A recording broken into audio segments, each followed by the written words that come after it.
A프레임. 봄나던 농부는 바람에 난 마지막 다 돈가스 콩나물 국물에다가 스트라이크를 기록해내면서 기분 좋은 출발을 하고 있는 박현미 선수입니다. 먹다만 자, 한라산을 이어서 팀 맞아 미라클의 김유미 선수가 준비를 하고 있고요. 160cm의 5년의 구력 15파운드의 볼을 쓰고 있습니다. 농부는 앵무새가 A프레임 첫 둥근 번째 것을 시도. 보고 회장에 검은 통을 씌웠어요. 자, 스트라이크로 바로 응수하는 김유미 선수였고요. 그리고 아직 출발이 좋은 팀 미라클 클럽입니다. 아주 조심스럽게 어프로치 동작을 가져나갔고요. 마지막 스윙은 끝까지 볼을 올려주는 모습이 아주 인상적이었던 김유미 선수의 첫 투구였습니다. 네, 두 팀 주변을 모두 둘러보았어요. 스트라이크로 기분 좋은 출발을 했습니다. 이어서 무슨 블랙홀의 일이지? 김혜나 선수가 준비를 하고 어둠 있습니다. 속에서 앞이 잘 보이지 않았던 앵무새는 세계 최고 무한 열정 과학계의 MC입니다. 안녕하십니까 손님입니다. 안녕하십니까. 앵무새는 밤새 추위에 썰어야 했어요. 인사드립니다. 매주 전국 각지에서 모인 5팀이 다음날 이웃사람과 농부는 재판을 받게 되었고 앵무새는 목격자로 증언을 하게 되었어요. 자, 그럼 오늘의 주인공을 만나보죠. 네, 주인 도교 최고 퀴즈 대결 하나님이 달그로 요리를 해먹고 특별히 상을 건지는 걸 봤어요. 세상에 무슨 규칙이 한국팀이 어머 경기 김명수 사람들이 마구 수영거렸어요.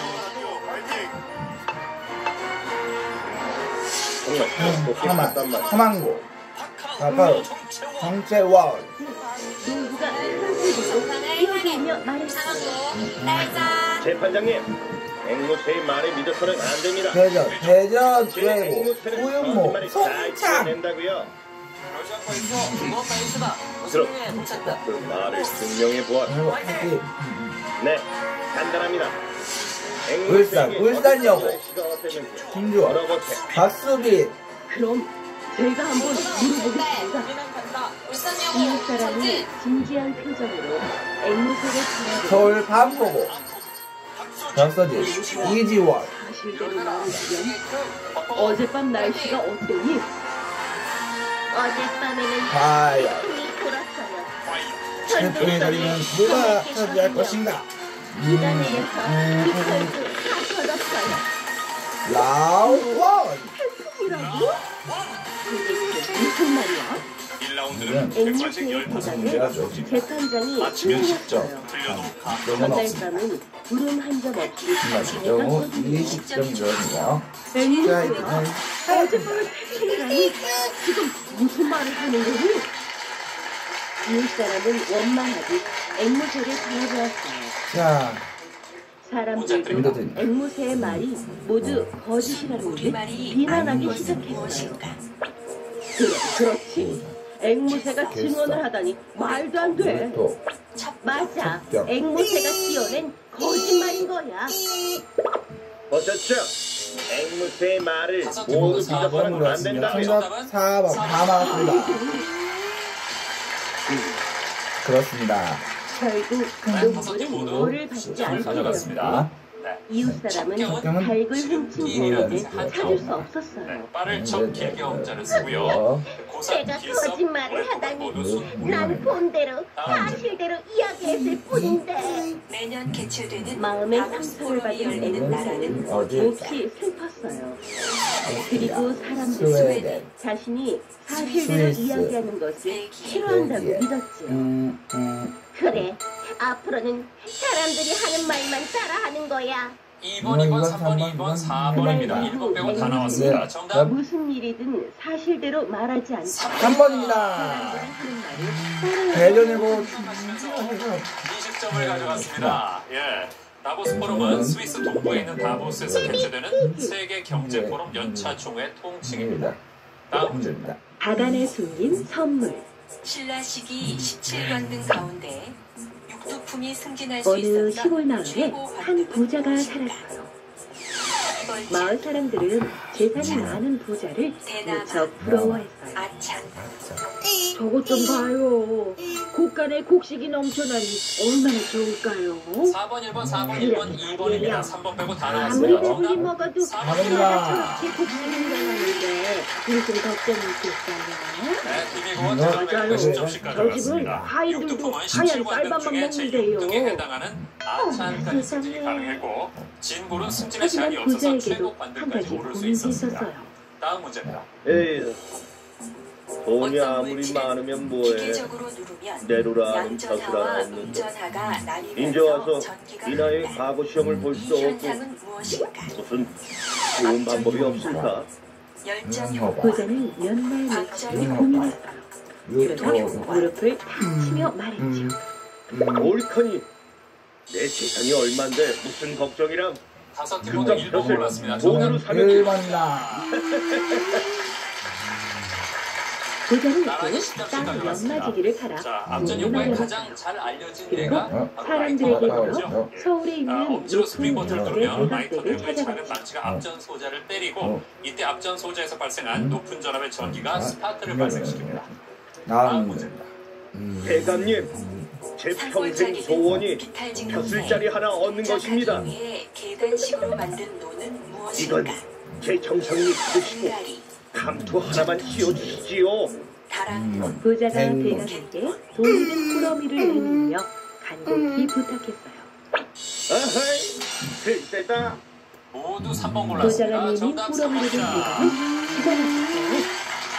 나 원참 돈으로 벼슬을 다랑도는 타겠다니. 산악지대 토양 유실을 막기 양보시키라고 위해 막. 만든 하지만 꾸러미를 풀어보던 대감은 이상이 마음이 수필 바뀌었어요. 권태에서 조물주의 올취미와 신경의 이게 다 조절성으로 얼마나? 말미암은 무미건조한 지구의 여백이라 표현한 돈이 욕심이 색은 생긴 무엇일까? 대감은 태연하게 말했어요. 파란색, 자네 정성을 봐서 흰색, 내가 한번 알아볼 테니 돌아가서 기다리게. 어이쿠, 감사합니다. 감사합니다, 4번, 대감님. 3번, 3번, 2번입니다. 벼슬을 돈으로 살 수 없다는 사실을 알았어요. 2번이다. 대감은 부자에게 알려주지 않았죠. 반포구가 혼자 맞추면서 맞추면서 20점을 가져갔습니다. 도시 생활에 익숙한 이상이 평안남도 성촌에 이제 시골 생활에서 반가운 느낀 소식을 권태와 기다릴 조바심을 일만 표현한 남았구나. 장면 되겠습니다. 다음 문제입니다. 남아메리카 서부의 태평양 그로부터 연안을 따라 며칠이 남북으로 뻗은 세계에서 가장 긴 부자는 산맥은 매일같이 무엇일까? 대감에게서 연락이 오기를 기다렸지만 가감 무소식이었죠. 안데스 산맥, 음, 에팔레치아 산맥, 혹시 내가 준 돈이 너무 적었던 건 아닐까? 고민한 끝에 부자는 더 모두 큰 3번 돈을 골랐습니다. 마련해 정답 3번입니다. 대감을 찾아갔어요.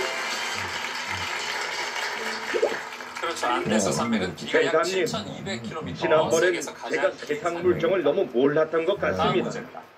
너그러이 용서하시고 순종 다시 황제의 잘 알아봐 서거를 주십시오. 계기로 일어난 민족운동은 자. 무엇일까? 부자가 묵직한 꾸러미를 내밀자 대감의 얼굴에 화색이 돌았죠. 60만 세 운동, 어허! 광주 학생 지난번보다 한인 운동, 프로미가 훨씬 크구나.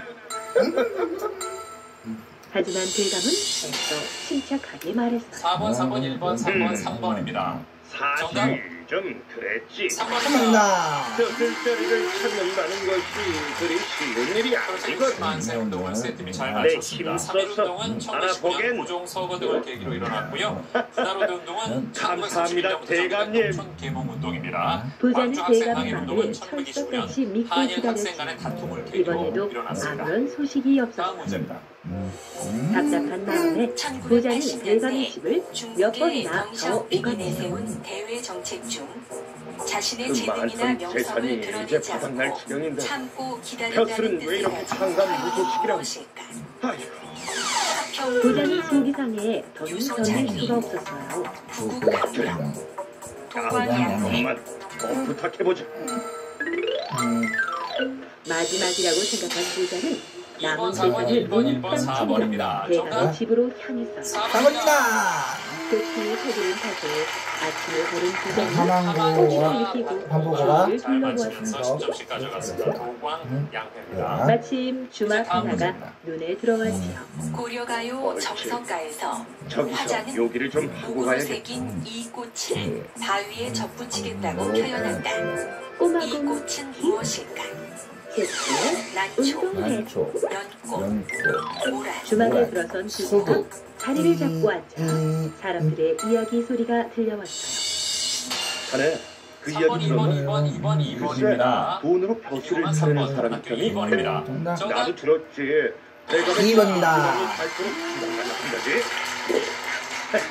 그럼 그렇죠. 뭐해? 그렇죠. 벼슬이 돈으로 살 수 있는 것도 아닌데 목으로 새긴 내가 연꽃을 바위에 욕심이 접붙이고 보통이 아닐 이것이 텐데. 피어야 이별하겠다는 돈만 표현을 날리게 통해서 됐어. 부인과의 영원한 사랑을 노래했습니다. 사람들의 수군대는 자, 말에 현재 점수 부자는 보면요. 화가 나서 견딜 수 선보가 없었어요. 10점으로 선두를 달리고 있고요. 있고요. 대전 금요일고가 180, 180, 하만고가 160, 일산 요금 그리고 160, 한국 기록 그리고 150. 150. 집으로 돌아온 부자는 40. 밖에서 밥을 하나 따더니 속을 판에 들고 10점 산으로 차이로 갔어요. 쭉 있습니다.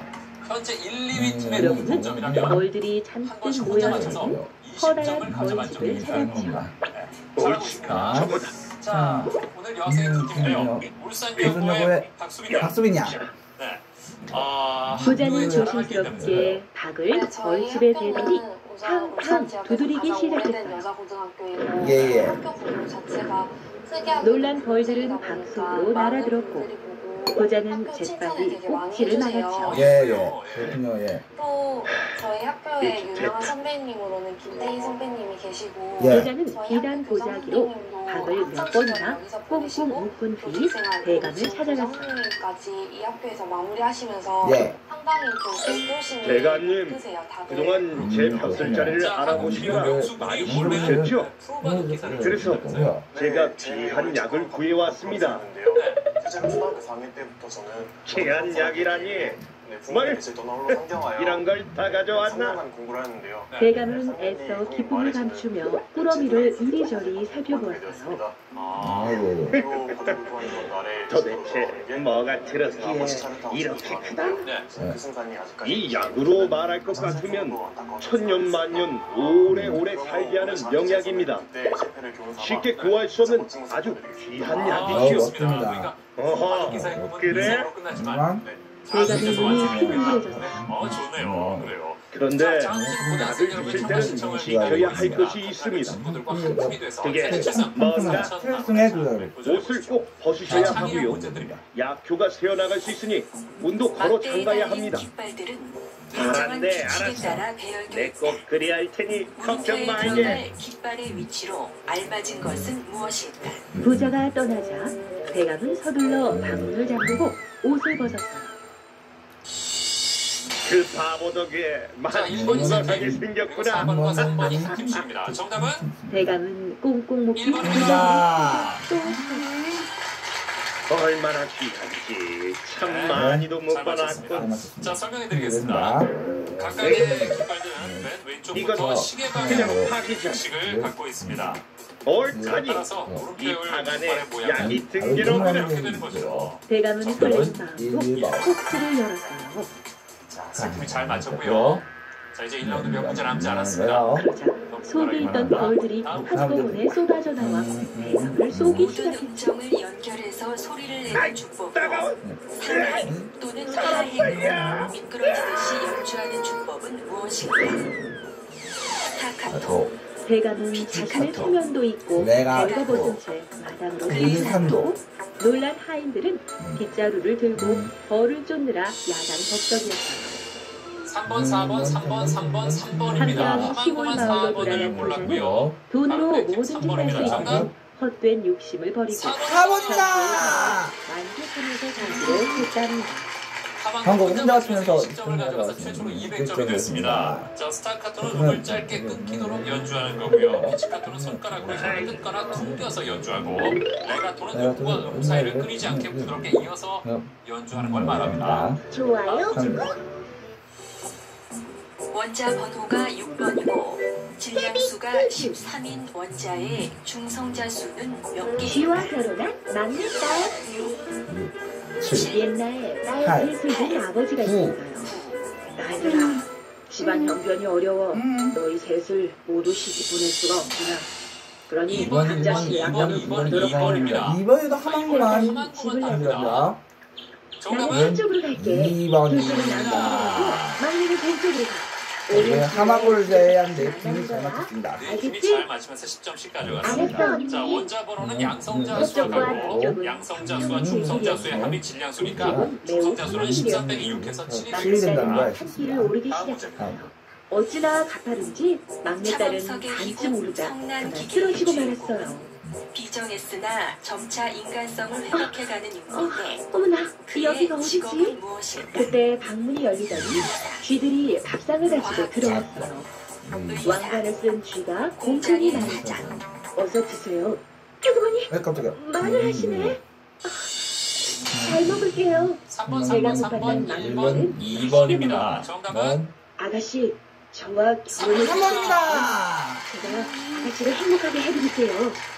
네? 세 팀이 잘 맞췄습니다. 그렇죠, 막내딸이 의사죠. 기가 막혔죠. 주인공은 다만 공장에서 일어난 폐병을 얻은 저와 결혼해 치료를 주시면 거부하지만요. 멋진 신랑이 때문에 수술을 되어드리겠어요. 받는 그녀의 남편을 보고 뭐, 분노해서 하지만 수술을 결심하게 됩니다. 이를 어쩌지? 자, 이제 1라운드 마지막 문제 이제 나왔는데요. 에어나는 쥐의 말을 거절할 수 가장 없었어요. 점수가 낮은 팀은 타락하는 결혼을 현장을 하고 팀이 말았어요. 180의 비교와 막내딸은 170의 왕건한 쥐와 결혼하였고 웃을 재미있게 살았어요. 만약에 마지막 문제에서 세월이 우선이 흘러 혼자 가져간다면 시점을 가져가는 경우가 생기면 막내딸이 친정에 가더니 두 언니는 벌써 도착했었고 다른 세 큰딸은 팀은 포졸 남편이고 둘째 딸은 못생긴 남편을 만나 행복하게 이번 살고 문제에서 있었어요. 탈락하는 한 팀은 하지만 막내딸은 남편이 이걸 지나는 사실을 울산여고가 돼. 이제 얘들아, 우리 누가 떡을 맛있게 만드는지 내기할까? 좋아, 2013년에 그럼 떡을 우리나라에서 만들어서 3일 뒤에 발사한 만나. 위성으로 얼마 전 우주 쓰레기와 막내딸은 충돌 발걸음이 가능성이 있었던 무거웠어요. 위성은 무엇일까? 아리랑 2호, 무슨 걱정을 그렇게 과학기술 하시나요? 3호, 실은요. 천리안, 남편 씨는 두 아들을 시켜 맛있는 떡을 만들게 했어요. 3일 뒤 막내딸은 언니들과 1번, 친정에서 1번, 먹었어요. 2번입니다. 자, 첫째와 둘째가 만든 한국팀이고와 떡도 울산여고 맛있다만 같은 내가 만든 정답을 떡이 선택했습니다. 맛있습니다. 그럼 우리 배를 짜는 솜씨를 겨뤄보자. 이겁니다. 한국가 50점을 가져갔습니다. 자네들은 자, 또 이렇게 1라운드를 맞춘 현재 시에서 가장 점수가 만나기로 낮은 하고 길을 170점의 울산여고 떠났고 아쉽게 또 탈락했습니다. 걱정스러운 얼굴로 돌아왔고 남편씨에게 사실을 털어놓았지. 걱정하지 마세요. 남편씨는 부하를 시켜 배를 짜오고 있어요. 어쩜 이리 잘 짰다. 이렇게 잘 짠 배는 난생 처음 보는구나. 아이, 참. 그럼 누구 남편이 가장 신분이 높고 잘생겼는지 겨뤄보는 건 어때? 그래 좋아. 안내는 희미하게 구름에 소용돌이가 보입니다. 그럼 상층 다시 차가운 3일 뒤에 공기를 가진 만나봐다. 전리저기압이 만들어내는 구름의 알았어, 소용돌이입니다. 언니. 장마 막내딸은 전선의 걱정이 두터운 태산 비구름이 같았어요. 제주도 이번에도 남쪽 먼바다로 남편씨에게 물러나 있습니다. 사실을 말했지만 우리나라 어쩔 도리가 주변은 없었어요. 짙은 구름으로 둘러싸이고 하는 수 없이 구름 한 점 없는 막내딸은 맑은 하늘이 남편씨를 되었습니다. 조그만 가마에 우리나라의 태우고 직사 시정으로 광선을 가요. 차단해 주는 것은 그런데 아무것도 개울을 없습니다. 건너다 물살이 6월에 너무 강한 빠면 햇살이 남편씨가 내리쬐고 탄 있습니다. 가마가 그만 벌써 물속에 한여름이 빠지고 된다. 말았어요. 기온이 더더욱 상승하게 될 것 같습니다. 서방님, 서방님, 서방님.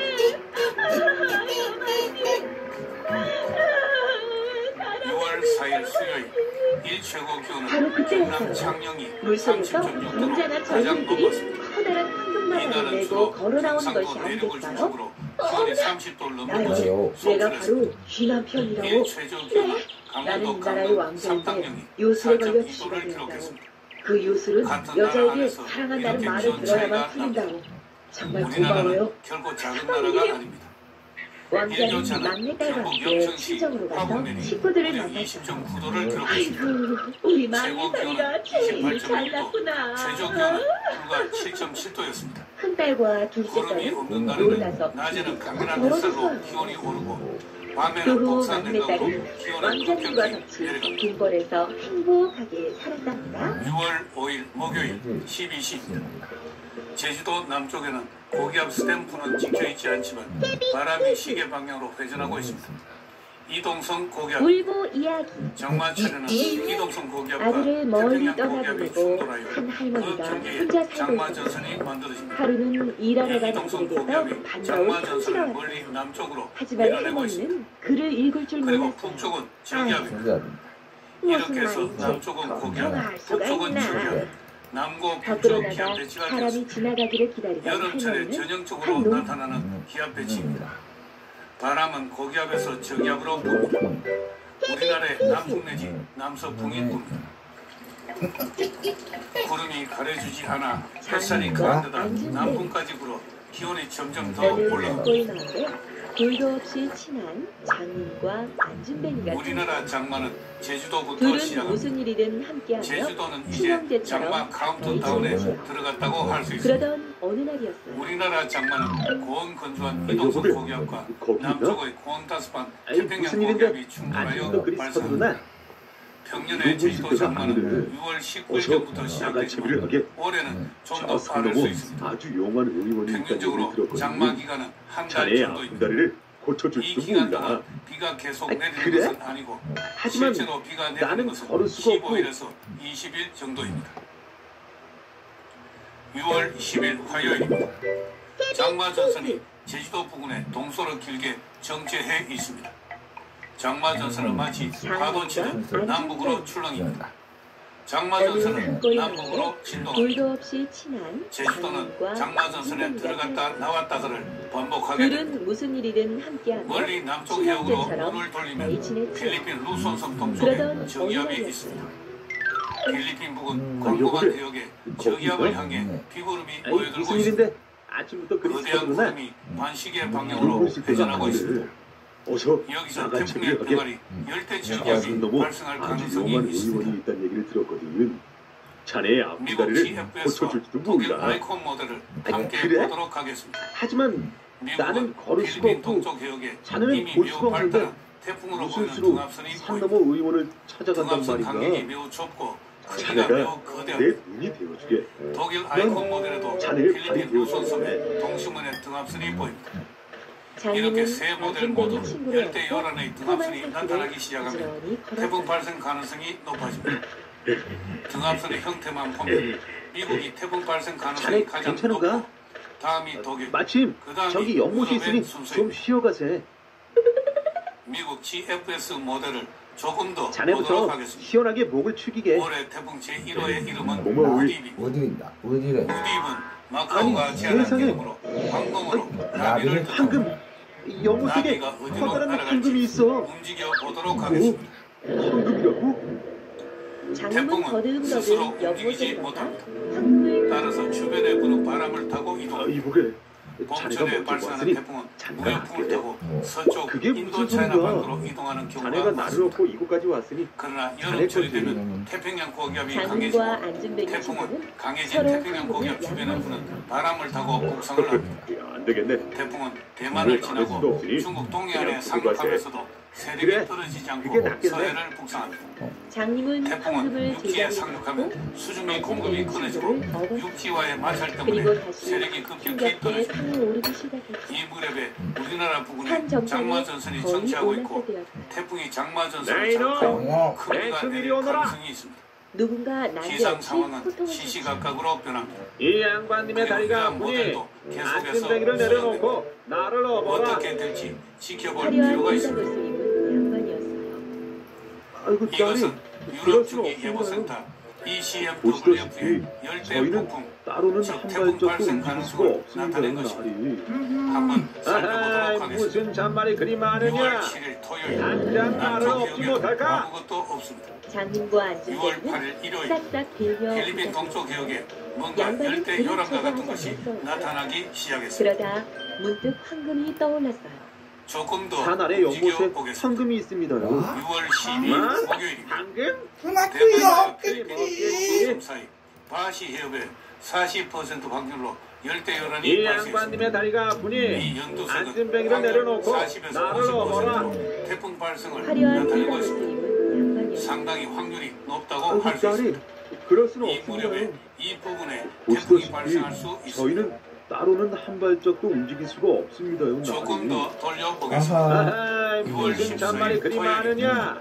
당장 말을 없지 못할까? 40에서 50% 장군과 확률로 안전뱅이는 우리나라 쪽을 싹싹 향하고 돌려 있습니다. 부탁했지만 중국에 양반은 상륙하는 그런 경로와 채도 하지 일본 않았습니다. 도서 지역을 따라 북상하는 그러다 경로까지 문득 황금이 태풍이 떠올랐다. 움직이는 진로의 폭이 산 아래 연못에 황금이 태풍의 있습니다요. 형태 그대로 뭐? 우리나라에 상륙할 가능성은 적어 보입니다. 그말 그러나 없겠지. 이 무렵 장마전선이 양반은 우리나라 부근에 팔다리를 걸려 있습니다. 척척 걷어붙이더니 태풍이 장마전선을 자극해서 큰 비가 내릴 가능성은 있습니다. 어디 있나? 내 황금이. 헐레벌떡 올해는 연못에 아직 도착한 태풍 제1호가 양반은 발생하지 황금덩이를 않고 찾아 있습니다. 여기저기 태풍 뒤지기 제1호가 시작했다. 발생하지 않고 6월로 넘어간 것은 과거 7번 있었습니다. 만약 이대로 6월 10일까지 태풍이 발생하지 않으면 놀란 태풍 양반은 제1호가 직접 늦게 해가 발생하는 도망가자 순서로 랭킹 5위 안에 들어가게 됩니다. 다음 아니, 주는 제주도 양반에게 장마시장과 구렁이를 함께 황금이라고 태풍 적다니 제1호가 배심한 발생할 놈들. 가능성이 있습니다.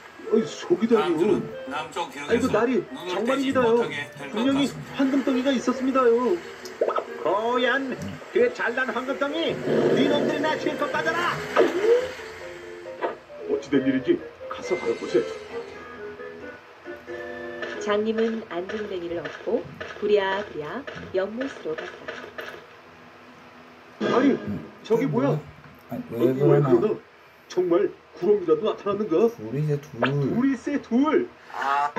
두 마리나 있단 말인가? 그게 아니 그게 아니라 황금덩이가 두 개나 있단 말일세. 뭐라고? 뭐라고? 장님이 깜짝 놀라자 안전뱅이가 그만 장님의 등에서 미끄러졌습니다. 때였어요. 그때였어요.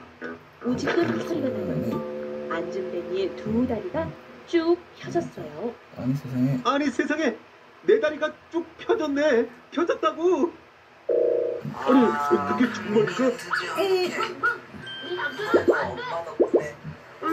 세상에 보이네 보여. 자네 얼굴이 환하게 보여. 놀란 장님은 눈을 번쩍 떴지. 안전뱅이와 장님은 얼싸안고 기쁨의 눈물을 흘렸다. 두 사람은 황금을 팔아 큰 부자가 되었고 그 후에도 서로 사귀며 행복하게 살았습니다. 나처럼 이빨이 날카롭단 말이야. 아니, 이빨은 날카롭지 않지만 너를 잡을 수 있을 만큼 힘이 돼. 깨비 퀴즈! 지금은 깨비 퀴즈 시청 시간입니다. 당나귀와 소금.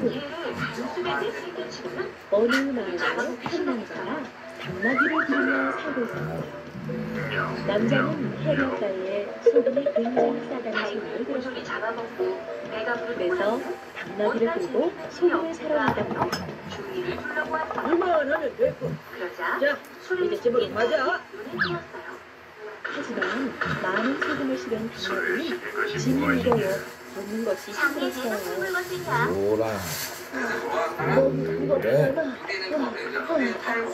지친 당나귀는 배우를 건너가 물에 빠져버렸어요. 아니 뭐라는 게 너무 무겁다. 실었던 소금이 누렇게 되는지요. 이를 소금을 다시 사야겠군. 주인이 소금을 더 사서 당나귀 등에 실었어요. 사람 무겁다면서. 맞아. 하지만 너와 비교할 수 없을 당나귀는 일부러 배를 받았어요. 이야, 훨씬 나은걸. 수 없어. 주인은 매우 화가 나서 집으로 돌아갔어요. 그리고는 며칠 뒤 다시 해변으로 갔어요. 이번에는 당나귀의 서원이를 참새 실었어요. 굉장히 무겁네. 맞다. 며칠 전 일이 생각난 당나귀는 개울을 건너다가 일부러 넘어졌어요. 그런데 이게 어찌 된 일인가요? 등에 실린 짐이 더 무거워졌지 뭐예요. 이상하다. 좋아, 한번 더 해보는 거야. 하지만 소용이 없었어요. 당나귀는 두 배로 무거워진 짐을 지고 끙끙대며 집으로 돌아가야 했답니다. 깨비 퀴즈! 지금은 깨비 퀴즈 시청 시간입니다. 사자와 멧돼지의 다툼. 몹시 더운 여름이었어요. 숲속의 땅은 말라가고 샘물도 차츰차츰 줄어 반 정도밖에 남지 않았지요.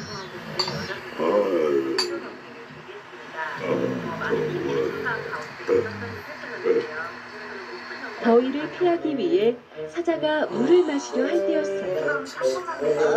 목말라. 옳지, 샘물 좀 마셔야겠다. 멧돼지도 물을 마시기 위해 샘물로 다가왔지. 저리 비켜. 이 멧돼지. 이 사자님이 먼저라고. 뭐야? 내가 먼저 마시려던 참이라고. 사자와 멧돼지는 서로 먼저 물을 마시겠다며 다투기 시작했어요. 아이차! 내가 먼저라니까! 왜 이래? 내가 먼저 왔다고. 서로 물을 먼저 마시겠다며 싸우던 사자와 멧돼지는 물 한 모금도 마시지 못하고 기진맥진하고 말았어요. 그래, 너무 힘들이. 잠시 쉬어야겠네. 지친 사자는 멧돼지에게 잠시 쉴 것을 제안했지요. 그래, 잠시만 쉬는 거다. 그때였어요. 멀리서 싸움을 지켜보던 목소리들이 사자와 멧돼지 주위로 하나, 둘 모여들기 시작했죠. 잠시 쉬다니. 빨리 싸움이 끝나야 맛있는 고기를 맛볼 수 있을 텐데. 그래, 맞아. 사자와 멧돼지 고기라니 생각만 해도 군침이 도는데. 사자와 멧돼지 중 싸움에서 먼저 지는 쪽의 고기를 기다리는 것이었어요. 멧돼지야, 어라, 아까부터 우리를 지켜보고 있었어. 어떡하지? 사자와 멧돼지는 잠시 생각에 잠겼지.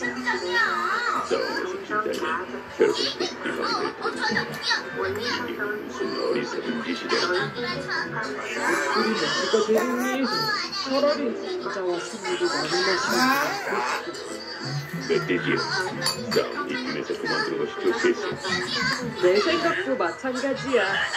샘물은 사이좋게 나눠 마시자. 엄마야. 나도 방금 그 이야기를 하려던 참이야. 결국 사자와 멧돼지는 샘물을 아직 껌이 꺼졌어. 나눠 마셨답니다. 뭐? 그만 싸우겠다는 거야? 아이 참, 오랜만에 사자와 멧돼지 고기를 맛보네 했더니 에이. 그 광경을 본 목소리들은 시원하며 숲속으로 나아갔답니다.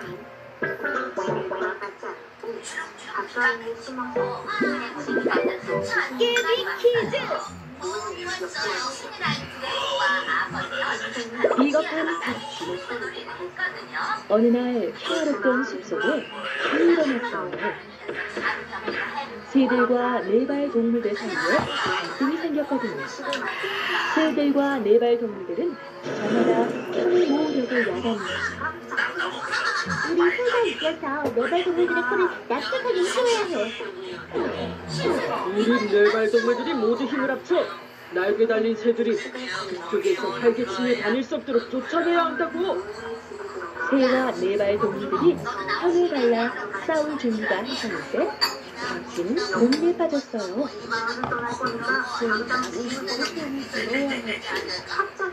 바퀴는 새처럼 날개도 있었지만 네발 동물들처럼 알을 낳지 않고 새끼를 낳는 동물이니까요. 바퀴가 깊은 고민에 빠져 있을 때 새들이 찾아왔어요. 박쥐야, 함께 네발 동물들에게 맞서싸우자. 삼각꼭질 같은 거. 박쥐는 아무래도 싸움이 네발 동물들에게 유리할 것 같아 제 편을 들 수가 없었어요.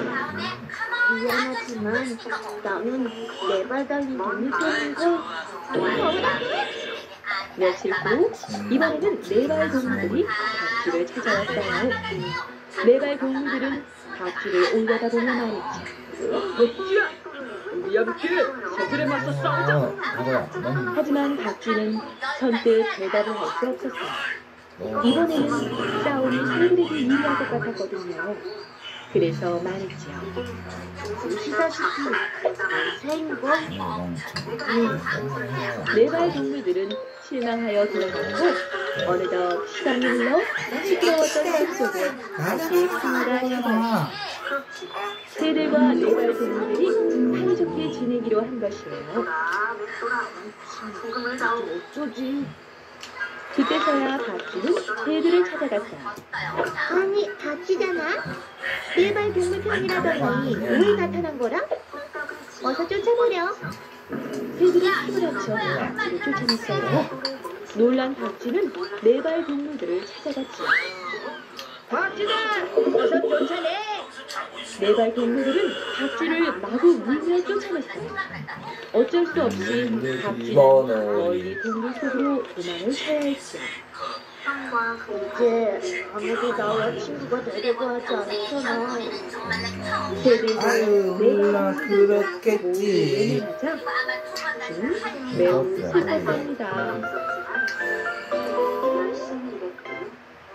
여러분, 진영에서 하세요. 행복. 평생을 위한 체육복. 내 마음도 조종실.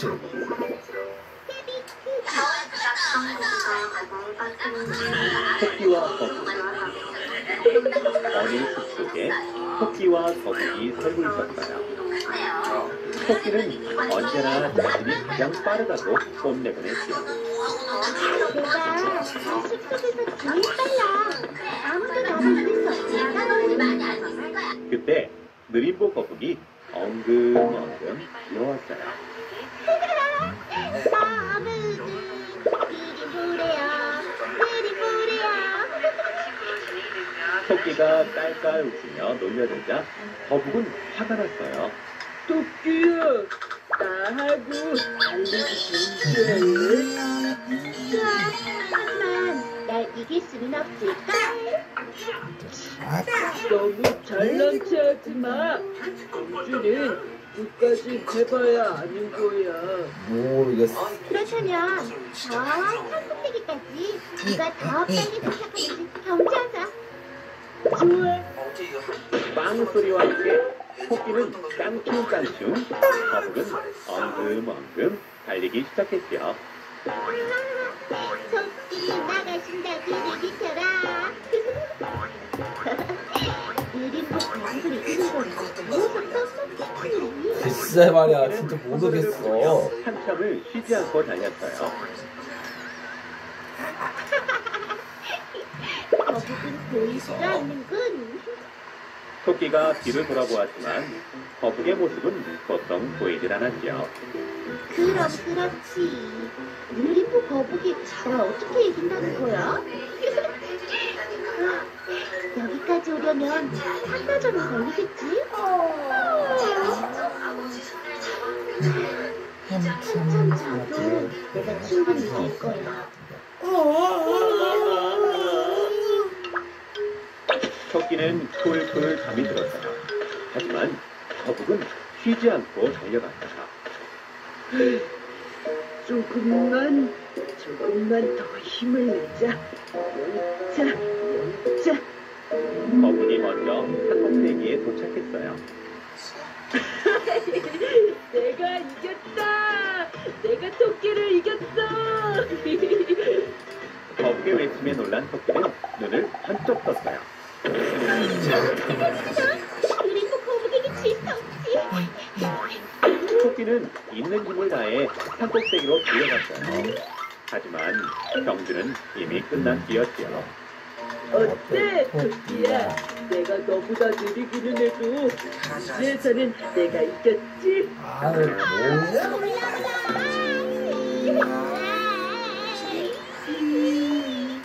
토끼는 발을 덩덩 구르며 후회했지만 아무 소용이 없었답니다. 없었답니다.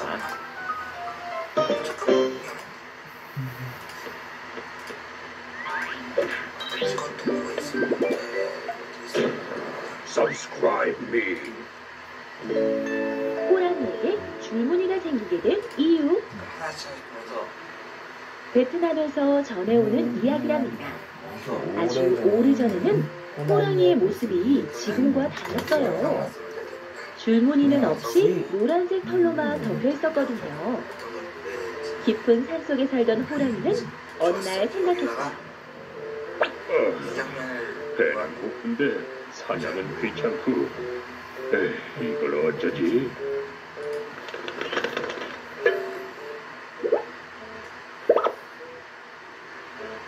그래, 그게 좋겠어. 그래, 그게 좋겠어. 호랑이는 땅이 기름져 농사가 잘 된다는 시골 마을을 찾아가기로 했어요. 마을로 내려온 호랑이는 여기저기 기웃거리며 먹을 것을 찾기 시작했어요.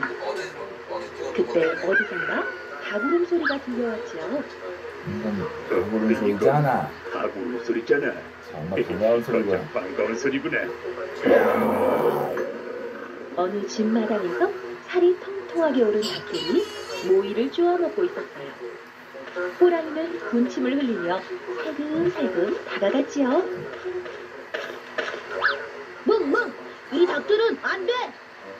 어디선가 개 한 마리가 나타나더니 호랑이의 앞을 가로막았어요. 애니, 하루 강아지 더 무서운 줄 모른다더니 저리 비키지 못해? 우리 주인님이 아시면 호랑이 너도 무사하지 못할걸? 그러니 당장 저리 가! 뭐야? 너희 주인님이 누군데? 사람이야! 뭐? 사람? 나처럼 이빨이 날카롭단 말이야?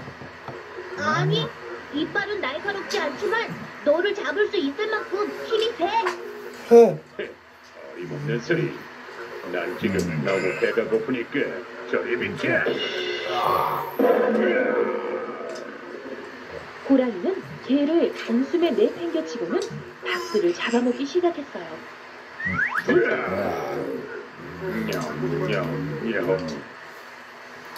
닭을 모조리 잡아먹고 배가 부른 호랑이는 뭔가 재미있는 일이 없을까 하며 주위를 둘러보았어요. 그러자 수레에 묶인 말이 눈에 띄었어요. 수레에 실린 것이 무엇이냐? 장에 내다팔 물건들이야. 오, 그래. 내가 한번 봐도 되겠지? 안 돼. 주인님이 싫어하실 거야. 그러니 저리 가. 아니, 이 호랑이님이 한번 보겠다는데 너 이럴 거야? 혼나볼래? 너야말로 주인님께 혼나고 싶지 않으면 여길 피하는 게 좋을걸? 네 주인이 누구길래? 사람이야. 뭐? 사람? 날카로운 이빨도 없다면서? 맞아. 하지만 너와 비교할 수 없을 만큼 무척 지혜로워. 하지만 이 호랑이를 이길 수는 없어. 에이. 화가 난 호랑이는 수레를 밀어 짐을 쏟아 엉망으로 만들어버렸어요. 하지만 여전히 분이 풀리지 않은 호랑이는 씩씩거리며 밭을 지나가고 있었어요. 그러다 밭둑에서 쉬고 있는 물소를 만났지요. 네가 마을에 나타나 말썽을 피운다는 호랑이구나. 우리 주인에게 잡히면 정말 큰일 날지도 모르니 어서 산으로 돌아가. 감히 호랑이에게 명령을 하다니. 넌 주인이 누군지 모르겠지만 난 하나도 무섭지 않아. 과연 그럴까? 사람들은 아주 용감하거든. 용감? 하지만 호랑이를 이길 수는 없어. 화가 난 호랑이는 닭을 상대밭에 만들어버렸어요. 사람이 용감하다고? 하지만 나를 이길 수는 없어. 하지만 마음속으로는 개와 말, 그리고 물소의 주인이라는 사람이 너무나 궁금했어요. 사람이 얼마나 대단한지 한번 겨뤄봐야겠군.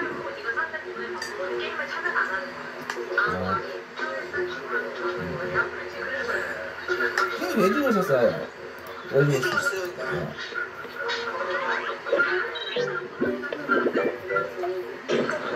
Subscribe me. 호랑이에게 주문이가 생기게 된 이유. 마을 여기저기를 돌아다니던 호랑이는 해질 무렵이 되어서야 산속으로 돌아갔어요. 그리고 상황이 귀찮아질 때면 다시 내려와 마을을 엉망으로 만들곤 했죠. 그러던 어느 날이었어요. 땔감을 구하기 위해 산에 오른 소년이 잠깐 쉬고 있을 때였어요. 잠시 쉬어야겠다. 숲을 사이로 무언가 번뜩 보이는 무시무시한 호랑이가 나타났어요. 호랑이다. 겁도 없이 이런 깊은 산속까지 들어오다니. 넌 누구니? 소녀는 무서워 손발이 떨려왔지만 애써 감추며 말했어요. 난 호랑이보다 훨씬 지혜롭고 용감한 사람이다. 네가 바로 말로만 듣던 사람이구나. 좋다. 누가 이기는지 나와 승부를 겨뤄보지. 당황한 소녀는 침착하게 위기를 빠져나갈 궁리를 했어요. 그러자 나무를 하느라 벗어둔 옷이 눈에 들어왔죠. 옳지. 좋아, 한번 겨뤄보자. 하지만 옷이 있어야 하는데 이걸 어쩌지? 옷? 정정당당한 승부를 위해서는 내 옷이 필요한데 집에 두고 와서 말이야. 설마 도망치는 건 아니지? 고기는 돼지고기를 만들었는데 가루는 빵가루로 만들었다. 지혜롭고 용감한 사람을 뭘로 보고? 좋아. 그럼 집에 가서 가져와. 어이 참, 그건 곤란한데 내가 집에 간 사이 호랑이 내가 도망치면 어떡하냐? 무엇이? 도망? 이 호랑이님을 뭘로 보고? 정말이지? 그럼 여기서 꼼짝 않고 기다릴 테니 어서 다녀오기나 해. 하지만 소년이 믿을 수 없다는 표정을 짓자 당황한 호랑이가 소리치며 말했지요. 그럼 내가 도망가지 못하게 여기 묶어두면 되잖아. 좋아, 그거 좋은 생각인걸. 엄마 덕분에 이렇게 다 이제야 마음이 놓이네.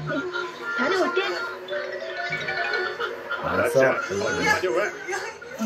호랑이를 묶은 밧줄끝을 손에 쥔 소녀는 안심한 듯 바퀴를 돌렸어요. 그리고 집에 가는 척 하면서 재빨리 나무 뒤에 숨어 동아줄에 불을 붙였지요. 때마침 바람이 불어 불이 순식간에 호랑이를 묶은 줄까지 번졌어요. 이겨보라. 호랑이가 번쩍 뛰며 몸부림을 쳤지만 불은 꺼지지 않았어요. 아이고, 내가 사람한테 속았구나. 호랑이 살려! 이렇게 아침 시간에 나는 이렇게 먹방을 찍어보는 것도 처음. 다행히 호랑이는 계곡물에 뛰어들어 겨우 불을 끄고 목숨을 구했어요. 하지만 몸에는 밧줄에 댄 자국이 남게 되었지요. 그때부터 호랑이의 몸에는 주문이가 생겼고 그날 이후 호랑이는 다시는 마을로 내려오지 않았답니다. 그 진로는 먹어본 적도 없고 먹어본 다음에 생각 처음 먹었는데 진로도 1,800원인데 새로는 선택가 많았나. 앵무새가 말을 따라하는 이유. 언제만 저 소정 진로도 이게 옛날 어느 마을에 마음씨 가게의 한 농부가 앵무새를 키우며 살고 있었어요. 그리고 농부의 집 근처에는 닭을 키우는 이웃이 살았지요. 에이, 이놈의 닭쟁이. 당장 내 집에서 나가지 못해. 농부는 이웃집의 작물이 마음에 들지 않아 양을 4,000원으로 아침마다 결국 이렇게 칼치대로 해결하고 먹이를 쪼아 먹으러 농부의 집 마당까지 모여들었거든요. 저리 가. 저리 가란 말이다. 에이. 그러던 어느 날이었어요. 어느새 자신의 집 마당에 모여 모이를 쪼는 닭을 지켜보던 농부가 입맛을 쩍쩍 다쳤죠. 아니에요. 어쨌든 살이 아주 오동통하게 올랐는데 샤워 두 번이나 했는데 한 번 첫 번째 샤워에는 술을 해먹으면 정말 맛있을 거야. 그리고 오늘 몸도 두 번이나 그날 씻었으니까 밤이었어요. 농부는 이웃집 닭장에 몰래 숨어들어 닭 한 마리를 훔쳤어요.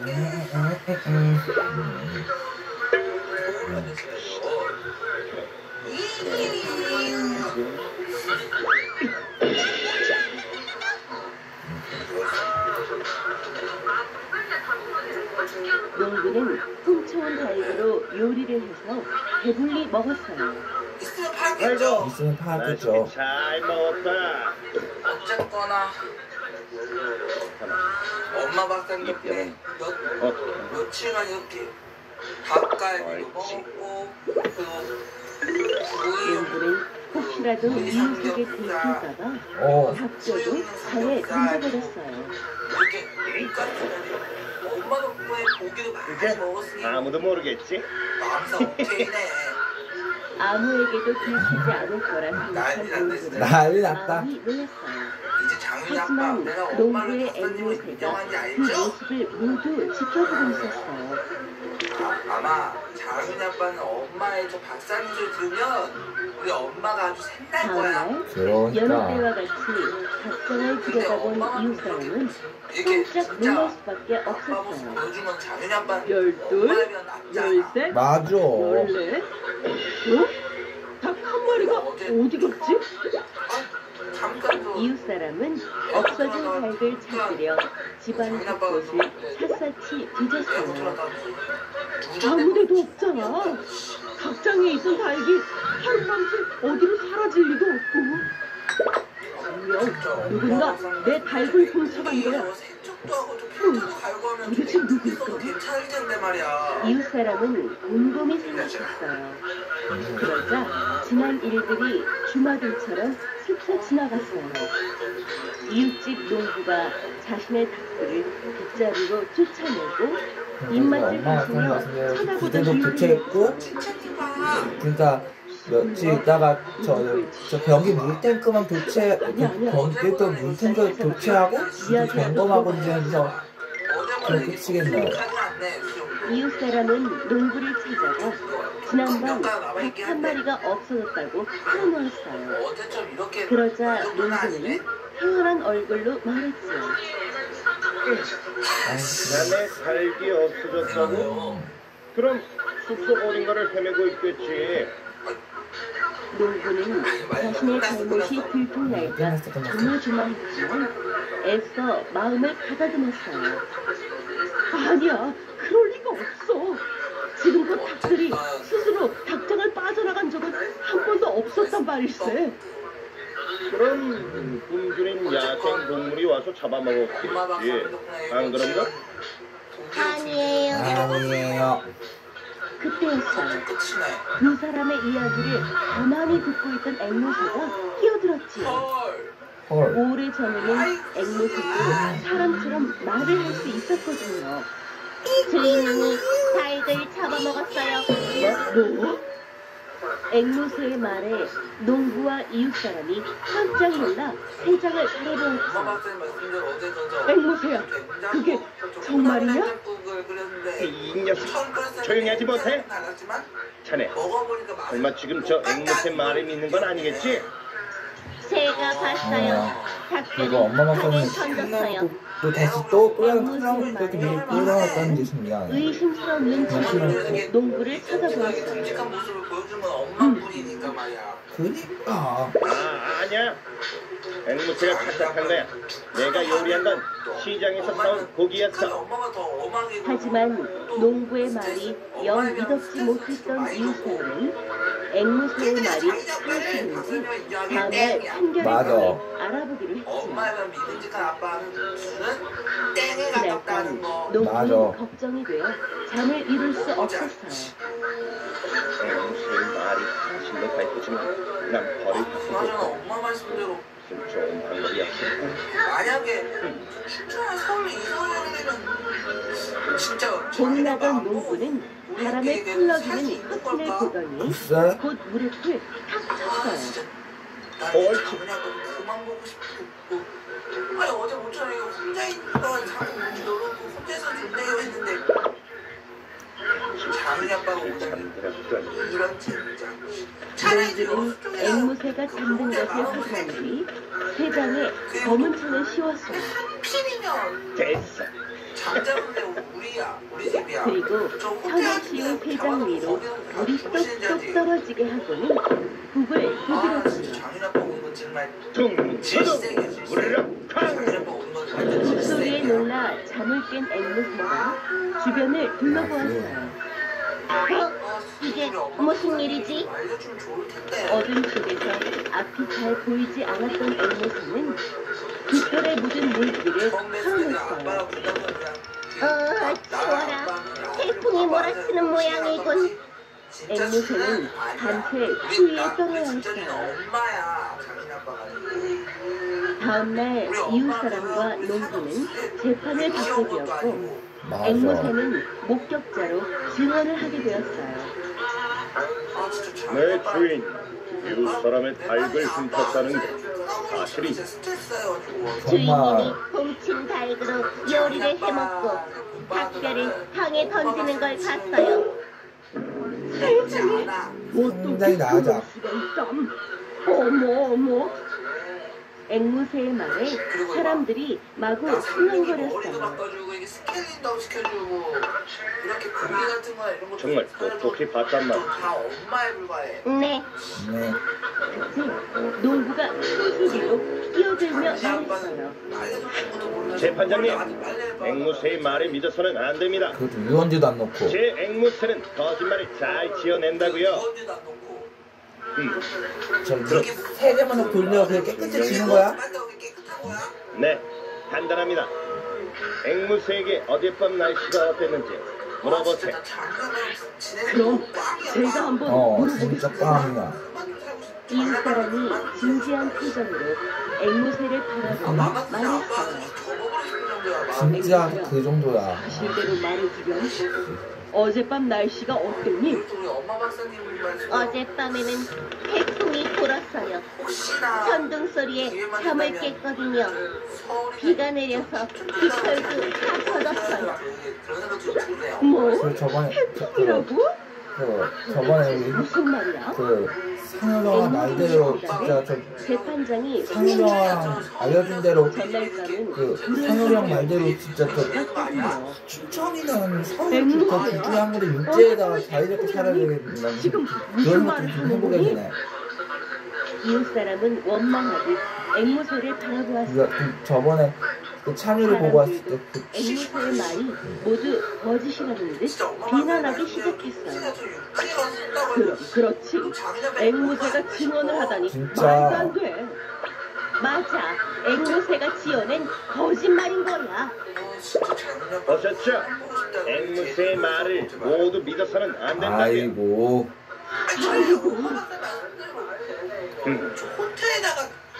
결국 농부는 벌을 받지 않게 되었고 이웃사람은 닭을 훔친 범인을 찾을 수 없었어요.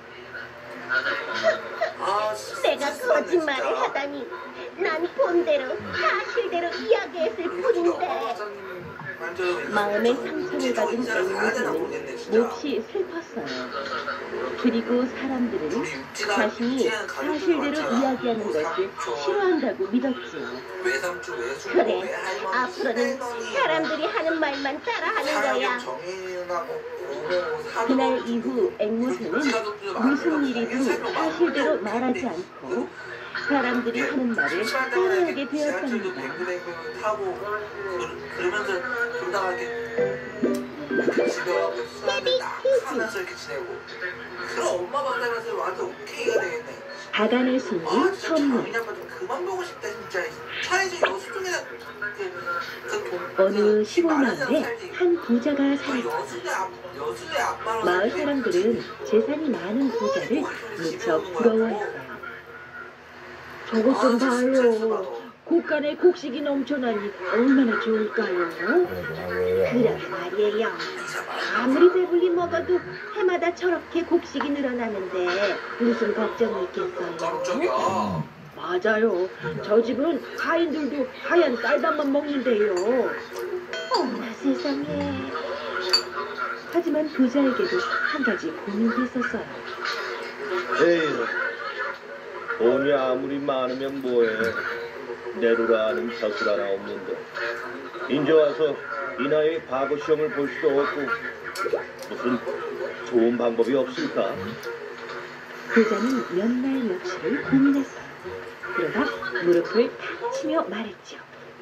옳거니 내 재산이 얼만데 무슨 걱정이람. 그깟 벼슬 돈으로 사면 되지.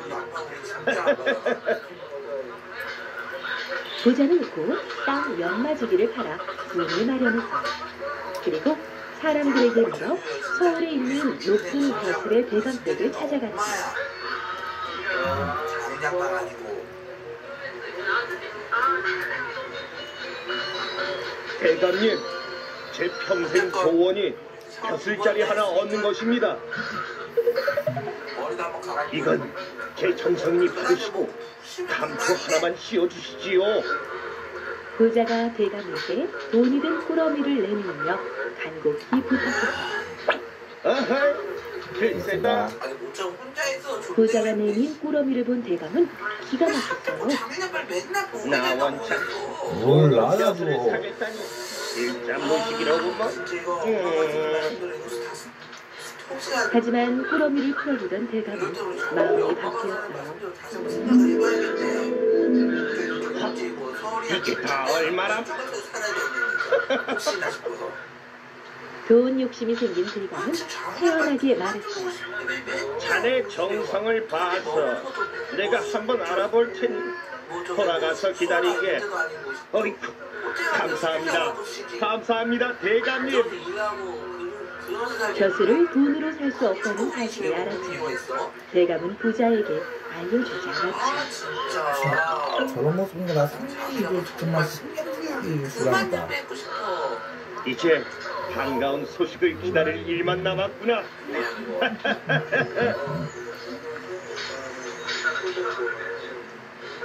그로부터 며칠이 지났어요. 뭐야? 부자는 매일같이 대감에게서 연락이 오기를 기다렸지만 감감무소식이었죠. 혹시 내가 준 돈이 너무 적었던 건 아닐까? 고민한 끝에 부자는 더 큰 돈을 마련해 대감을 찾아갔어요.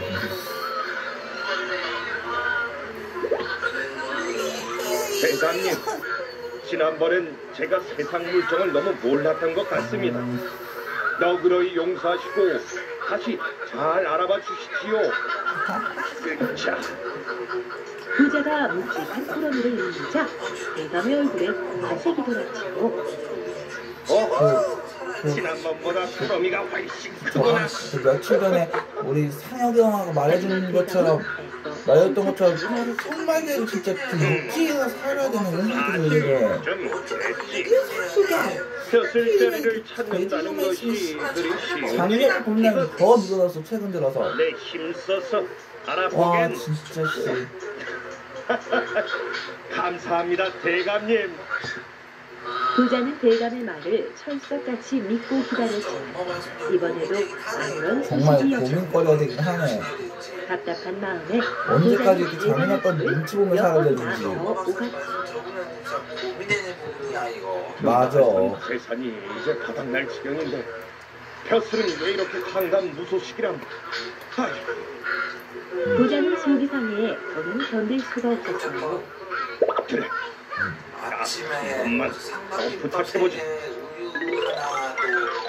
마지막이라고 생각한 부자는 남은 세상을 몽땅 챙겨 생각보다 오늘 집으로 3개나 먹었네. 어제도 그렇고. 급히 서두른 탓에 아침을 걸은 부자는 허기를 느끼고 주위를 둘러보았다. 마침 주막 하나가 눈에 들어왔지. 옳지.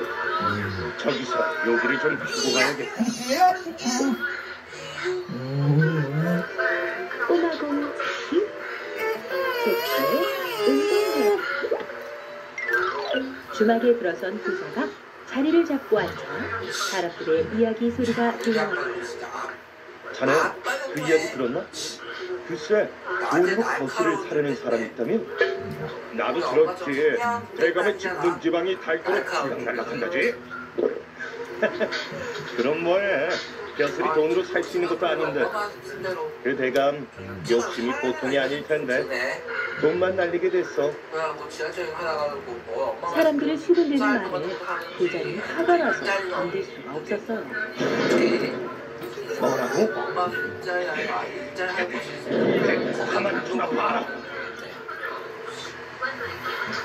집으로 돌아온 부자는 밭에서 닭을 하나 따더니 속을 판에 들고 산으로 갔죠. 그러고는 벌들이 잔뜩 모여 사는 커다란 벌집을 찾았죠. 벌집? 저거다. 영차. 부자는 조심스럽게 닭을 벌집에 대더니 탕탕 두드리기 시작했어요. 놀란 벌들은 박 속으로 날아들었고 부자는 재빨리 꼭지를 막았죠. 이제 됐다. 부자는 비단 보자기로 닭을 몇 번이나 꽁꽁 묶은 뒤 대감을 찾아갔어요.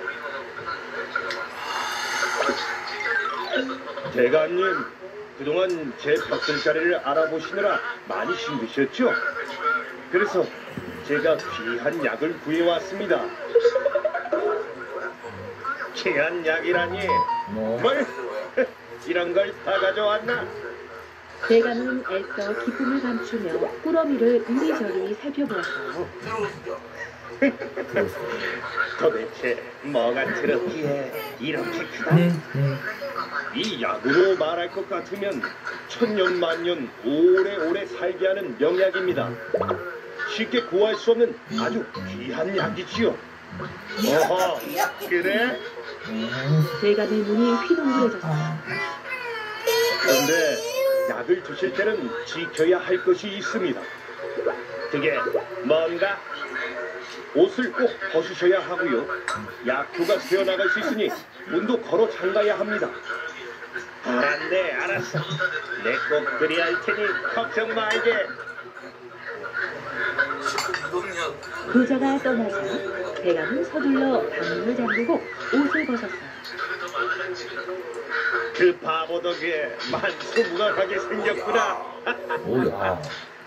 대감은 꽁꽁 묶인 보자기를 풀고 또 풀었어요.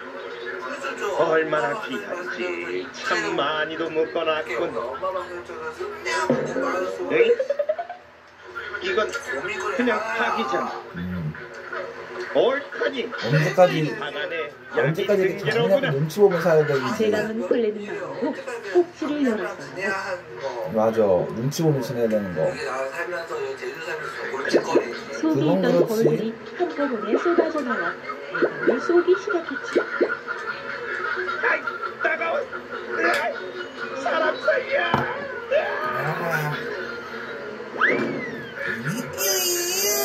대감은 자신의 체면도 잊고 벌거벗은 채 마당으로 뛰쳐나갔고 놀란 하인들은 빗자루를 들고 벌을 쫓느라 야단 덕석이었어요. 한편 시골 마을로 돌아간 부자는 돈으로 뭐든지 살 수 있다는 헛된 욕심을 버리고 현재의 삶에 만족하면서 살기로 했답니다. 예를 들면 채워놨던 벽에 그나마 돈을 아껴놨다가 오늘 아침에 이게 저렇게 사과 버스에게 우유 한 개, 주스 한 개 사고 먹고 좀 지겹지 않아? 좋아요? 또 이렇게 건강상에 좋지 말씀드리니까 이렇게 얼마 전에 돈가스도 샀고 난 그리고 오늘 이렇게 탈취대가 바나나고 나니까 탈취대도 샀고 말이야. 18,000원어치밖에 옛날 딸 셋을 둔 아버지가 있었어요. 아들아, 집안 형편이 어려워 너희 셋을 모두 시집 보낼 수가 없구나. 그러니 각자 신랑감을 구하도록 하여라. 세 딸은 집을 나섰어요. 나는 서쪽으로 갈게. 둘째는 남쪽으로 가고 막내는 동쪽으로 가. 5년 뒤에 집에서 다시 만나는 거야. 알겠지? 알았어 언니. 서쪽과 남쪽은 평평한 들길이었지만 동쪽은 매우 험한 길이었어요. 막내딸은 산길을 오르기 시작했어요. 어찌나 가파른지 막내딸은 반쯤 오르다 그만 쓰러지고 말았어요. 장면도 눈치 오면서 그때 방문이 열리더니 쥐들이 밥상을 가지고 들어왔어요. 왕관을 쓴 쥐와 몽송이 말했어요. 어서 드세요. 해그머니 말을 하시네. 잘 먹을게요. 배가 고팠던 막내딸은 맛있게 먹었어요. 아가씨, 저와 결혼해 주시겠습니까? 제가 아가씨를 행복하게 해드릴게요. 네? 뭐라고요? 막내딸은 기가 막혔죠. 그건 그러네. 제가 말했어요.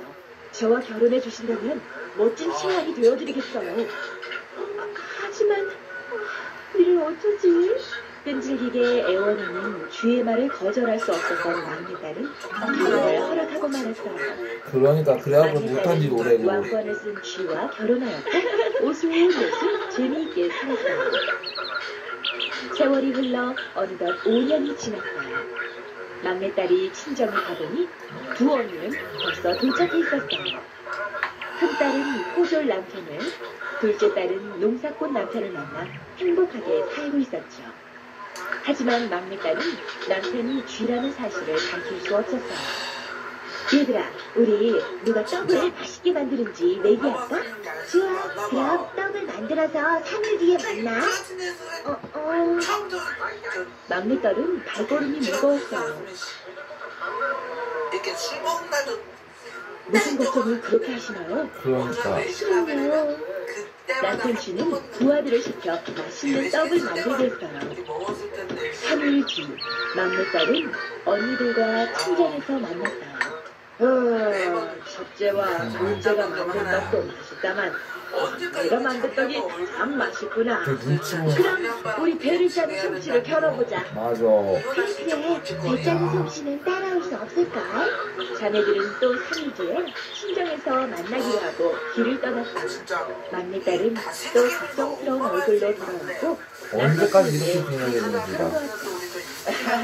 걱정하지 마세요. 남편 씨는 부하를 시켜 배를 짜오고 있어요.